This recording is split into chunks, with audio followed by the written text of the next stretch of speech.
చెప్పిన మహా ఆలోచన మాది. మిత్రుడు మీరు అడగవచ్చు, స్వామి మీరు అలా చెప్పారా అని చెప్పి. మేము మీకేం చెప్పాము ఆ రోజు? ఈ సభ విజయవంతం అవుతూ ఉంది, రానున్న రోజుల్లో కాషాయానికి విలువ పెరుగుతుంది అని చెప్పిన తర్వాత రుజువు చేయబడ్డ మహామేళ, మహాకుంభమేళ 15 కోట్ల మంది అక్కడికి కాషాయాన్ని ధరించి 34 దేశాల నుంచి ఏకగ్రీవంగా దేశ విదేశాల నుంచి పౌరులందరూ వచ్చి జనజాతులందరూ వచ్చి ఈ యొక్క దేశ సరస్వతి నది తీరానికి చేరి ఆ పానీయాన్ని వాళ్ళు మహా అమృతంలాగా స్వీకరించిన మహాగణ చరిత్ర అది. ఎందుకు చెప్తున్నాను తెలుసా మిత్రులారా? మహాకుంభమేళ గురించి ఎక్కడో ఉన్నవాడు మన యొక్క నీరు గురించి, ఎక్కడో ఉన్నవాడు మన యొక్క భూమి గురించి, ఎక్కడో ఉన్నవాడు మన శాస్త్రీయత గురించి, మన శాస్త్రాలతో మనం చెబుతూ ఉంటే ఇక్కడ మనందరం ఇంకా మిత్రులే ఉన్నామా లేదా? మీరందరూ మిత్రులే కాకపోతే శత్రువులను పరిమళ కూర్చొని కదా మిత్రులారా. రోజుల్లో ఒక అధైత్యం చూస్తున్నాము. ఒక్కొక్క ప్రాంతంలో ఆడపిల్లలు ఎక్కడ లేని అధైత్యాలు మిత్రులారా. ఇదంతా మనందరి సాధారణం కదా. మీరందరూ మిత్రులుగా వచ్చి నిలబడేయాలంటే ఒక చంద్రారెడ్డి చేయాలా, ఒక సాధువు చేయాలా, కాషాయాన్ని ధరించి సభకు రండి అని మిమ్మల్ని బతిమలాడాలా? ఒక మానవుడు అంటాడు ఫోన్ చేసి, మీరందరూ ఎదుర్కొన్నారు సభకి, మీరు వెళ్ళకూడదు స్వామి, మీరైతే సభకి మిమ్మల్ని చూసి 100 మంది వస్తారని ఒక ఆయన గారు కంపెనీ పెట్టుకున్నాడు. తొడలో తాట తీస్తా ఆ సభకు ఎవరో మీ అందరి ముందుకు నేను తీసుకొచ్చి. ఎందుకంటే సనాతన ధర్మం అనేది మనందరి హక్కు కాదా? మన హక్కుని మనలో మనమే మనకంటిని మనం పడుచుకుంటున్నామా? ఇదెక్కడి రాజనీతి, ఇదెక్కడి శాస్త్రం, ఇదెక్కడి రాజనీతి మిత్రులారా? మన ధర్మం ఏకం లేకపోతే మనల్ని ఎవరు ఏకం చేస్తారు?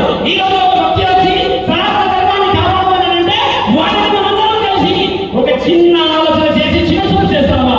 మనందరికీ మనకు సిగ్గు చేయడం కాదని ఈ రోజు ఒక మీటింగ్ కి లక్షల మంది రావాలని అంటే ఈ సభ నేను అనుకున్నాను అంతా చేస్తారేమో, ఒక రోజు ముందు వస్తే బాగుండదు, కొంచెం ఆలస్యంగా ఉదయాన్నే వచ్చి చేరదామనంటే మిత్రులు చంద్రారెడ్డి పడుతున్న కంగారు అంతా ఇంత కాదు మిత్రులారా.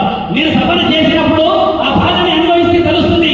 సమావేశం అవుతారా కాదా, వచ్చే వాళ్ళు వస్తారా రాదా, భోజన కార్యక్రమాలకి తీసుకున్న అడ్వాన్సులు డబ్బులు ఇవన్నీ ఉంటాయా పోతాయా వృధా అవుతాయని చెప్పేసి ఒక వ్యక్తి ఆలోచన చేసిన దాన్ని గౌరవించలేమా? మనందరము సనాతన ధర్మ కార్యక్రమం గురించి ఇంకా మొదలే కాలేదు.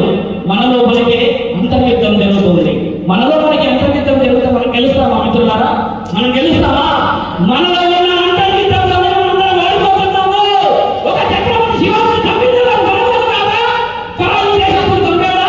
పరాయి రాజు మీద వచ్చిన పడయాలు చేసిన వాడు చంపాడా? మీరందరూ ఆలోచించాల్సింది ఏంటంటే ఈ రోజు స్వామిత్రులందరూ ఏమి వింటున్నారు? స్వామిత్రులు చెప్తే మీరందరూ ఏమి వింటున్నారు? సనాతన ధర్మ పరిరక్షణ కమిటీలో కానీ సనాతన ధర్మ పర్యవేక్షణలో ఎన్నో సమావేశాలు కానీ ఒక స్వామీజీల పాత్ర ఎందుకు అవసరమవుతుంది? మీరు ఆలోచించండి మిత్రులారా. కాషాయం ఎందుకు అవసరమైంది మనందరికంటే ధర్మాన్ని స్థాపించగలిగిన వాళ్ళు ఋషులు మాత్రమే. అందుకనే మనందరం ఈరోజు కాషాయానికి మనందరి యొక్క మొదటి సనాతన ధర్మం అనేది మొదలైనప్పుడు ఋషి పరంపరని మనందరం కొనసాగించాలా వద్దా? కొనసాగించాలా వద్దా? తలలు ఊపండి, మీరందరూ చేతులు ఊపండి, అవునా కాదా అని చెప్పండి.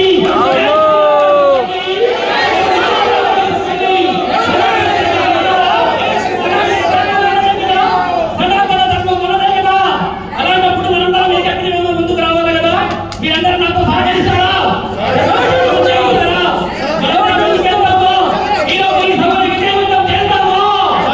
మరో సభని కేదారనాథ మహాక్షేత్రంలో నేను నిర్ణయించాను. వచ్చే నెల లక్షల మంది రావాలి అని ఇప్పుడే అమ్మ అంటున్నారు. ఒక సభని నిర్ణయిస్తున్నామని ఎవరో పట్టగారు. ఆ సభకి మీరందరూ వస్తారా? సభని కాపాడతారా? ఎక్కడెక్కడ సాధువులందరూ వస్తూ ఉంటే ఇక్కడ ఉన్న ఈ గ్రామ ప్రజలు రాలేరా మిత్రులారా? ఎంతటి దార్శికం ఇది. ఒక్కోసారి అనిపిస్తుంది రా జ్ఞానంలో కూర్చున్నప్పుడు, ఒక్కోసారి ఏమనిపిస్తుంది తెలుసా? అక్కడ ఉన్న ఋషి పరులు ఉంటారు, శపిస్తే అందరూ చనిపోతారంట ఒక ఊర్లో అంటారు, గుర్తుందా? అలాంటిది కలియుగంలో ఆ వరం పరమశివుడు వచ్చిస్తే బాగుండేమో అనిపిస్తుంది.